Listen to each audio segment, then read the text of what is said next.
Assalamualaikum warahmatullahi wabarakatuh. Hello everyone. In this video, we will discuss on of the 11th grade learning materials, which is about analytical and hereditary exposition. Okay, so that is doesn't take too long. Let's get started to the discussion. First, what is exposition? Exposition is a factual text that is asked to express an opinion that is pro or con, in which the text provides strong argument aimed at influencing the reader. Exposition adalah teks yang bersifat faktual yang digunakan untuk menyatakan suatu pendapat yang bersifat pro ataupun kontra, di mana teks tersebut memberikan argumen-argumen yang kuat yang bertujuan untuk mempengaruhi pembacanya. Jadi, teks eksposisi adalah teks yang sifatnya berbasis fakta atau faktual, di mana si penulis menulis teks tersebut untuk menyampaikan pendapat-pendapatnya tentang suatu masalah yang dia tulis. Berarti, dalam teks tersebut ditambah dengan argumen-argumen yang disampaikan oleh si penulis. Nah, itu adalah definisi dari teks exposition. Here we will discuss about analytical and hereditary exposition. In this case, first of all, we will discuss analytical exposition, which contains definition, genre structure, and linguistic pictures. The definition. So what is analytical exposition?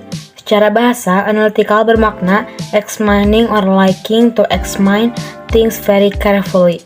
Secara bahasa, analitik berarti menelaah atau suka meneliti sesuatu dengan sangat cermat. An analytical exposition is a type of spoken or written text that is intended to persuade the listener or readers that something is the case. Eksposisi analitis adalah jenis teks lisan atau tulisan yang dimaksudkan untuk meyakinkan pendengar atau pembaca bahwa ada sesuatu yang terjadi. So, the social function or the purpose of analytical exposition is to persuade the readers or the listeners that something in the case. It can also be to analyze or to explain something to the readers. Tujuannya untuk meyakinkan pembaca atau pendengar bahwa sesuatu dalam kasus untuk menganalisis atau menjelaskan. Generic structure. 1. Thesis usually includes a preview argument. Biasanya menyertakan argumen pratinjau. It introduces topics and indicates the writer's position. Ini memperkenalkan topik dan menunjukkan posisi penulis. Biasanya diawali dengan kalimat I personally think, in my opinion, I believe, etc. 2. Arguments consists of a point and elaboration sequence. Terdiri dari titik dan urutan elaborasi. The number of points may vary, but it must be supported by discussion and evidence. Jumlah poin bisa berbeda-beda, namun masing-masing harus didukung dengan pembahasan dan bukti. Biasanya dimulai dengan firstly, next, third, the last, etc. 3. Reiteration restates the position more forcefully in the light of the argument present. Menyatakan kembali posisi dengan lebih kuat dalam terang argumen yang disajikan. Melalui kalimat in my conclusion, to conclude from the fact above, we can conclude that, etc. Yang artinya, melalui kalimat dalam kesimpulan saya, untuk menyimpulkan dari fakta-fakta di atas, kita dapat menyimpulkan bahwa, dan lain-lain. Language feature using internal conjunction, menggunakan konjungsi internal, e.g., first, secondly, dan finally, dan lain-lain. Misalnya, pertama, kedua, mereka, akhirnya, dan lain-lain. Using causal conjunction, menggunakan konjungsi kasual, cici, this, therefore, and so, and lain-lain. Misalnya, oleh karena itu, dengan demikian, maka, dan lain-lain. Using simple present, menggunakan simple present tense. Okay, let's go straight to the example of the analytical exposition. So, di paragraf pertama, di sini, before we are going to smoke, it is better to look at the fact about 50,000 people every year in Britain as the rate threshold of smoking.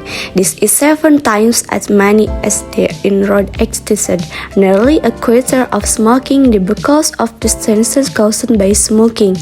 Jadi, ini kan pendapat awal dari si penulis. Dia menyampaikan bahwa 50.000 orang itu mati di Britania secara langsung sebagai hasil langsung dari merokok. Dapat kita lihat, berarti di paragraf pertama ini merupakan tesis. Nah, tesis tersebut didukung oleh beberapa pendapat atau argumen dari si penulis. 90% of lung cancer are caused by smoking. If we smoke 5 cigarettes a day, we are 6 times more likely to die of lung cancer than a non-smoker. If we smoke 20 cigarettes a day, the risk is 19 greater. 95% of people who suffer of bronchitis are people who are smoking. Smokers are 2.5 times more likely to die of heart disease than non-smokers. Nah, ini kan dia menjelaskan dan juga di situ ada pembahasan dan juga ada buktinya. So, this is argument 1 to the first argument. Next paragraph. Additionally, children of smokers are more likely to develop bronchitis and pneumonia in on her in smoky room. Non-smoker breathes as much as substance causing cancer as if had smoked 15 cigarettes. Nah, ini anak-anak yang perokok dia akan lebih beresiko untuk bronkitis dan juga pneumonia. Nah, ini argumen kedua dari si penulis, the second argument. And the last paragraph, smoking is really good for tobacco companies because they do make much money from smoking habit. Smoking, however, is not good for everybody else. Nah, yang digaris bawahi adalah smoking, however, is not good for everybody else. Berdasarkan pendapatnya tadi ya. So, it is reiteration. Well, all of that is a discussion of analytical exposition. Next, we will discuss the hartatory exposition. The first, nah, apa bedanya sih dengan analytical exposition? Definition: a hartatory exposition is a type of spoken or written text.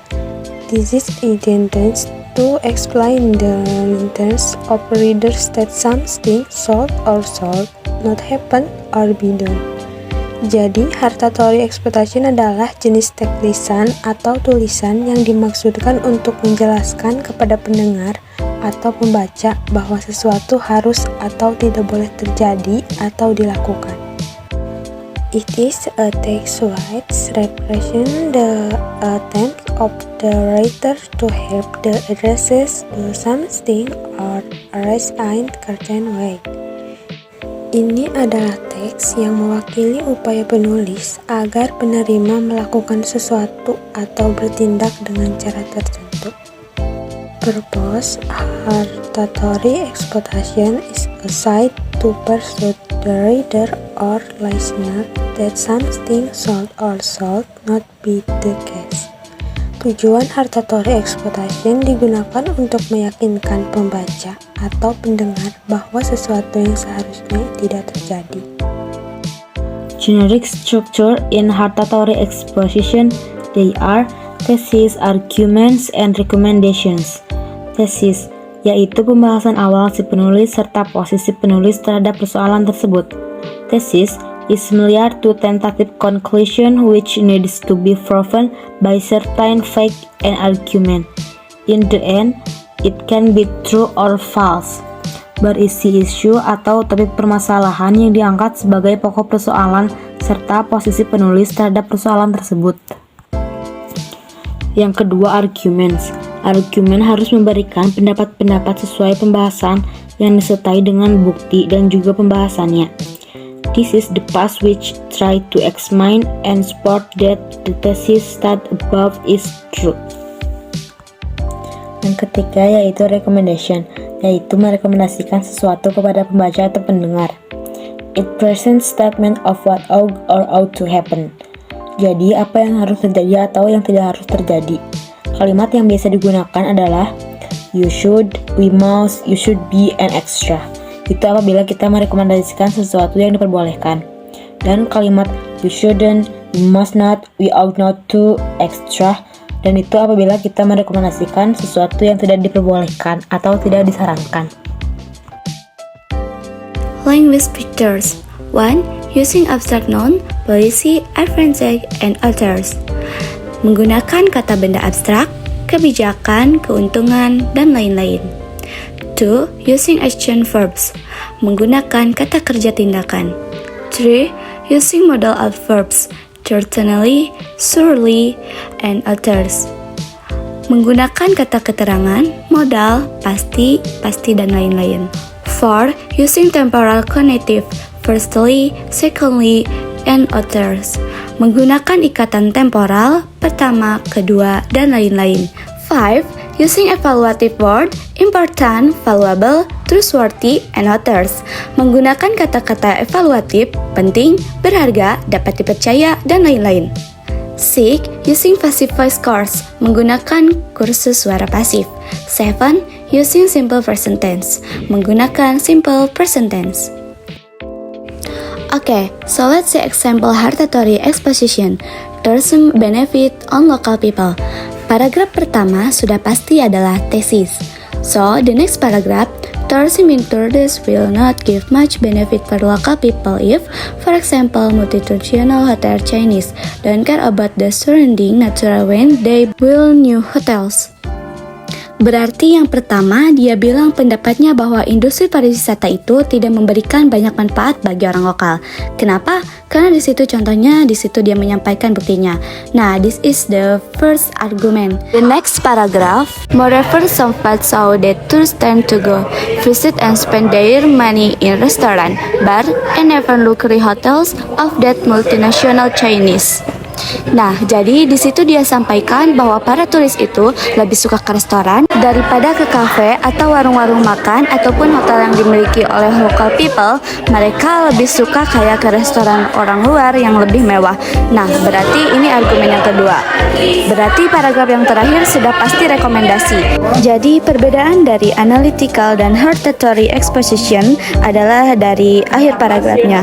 Kalau analytical akhirnya itu merupakan kesimpulan, sedangkan hortatory exposition diakhiri oleh rekomendasi. Maybe that's all we can say. Sorry if there are deficiencies. Thank you for watching.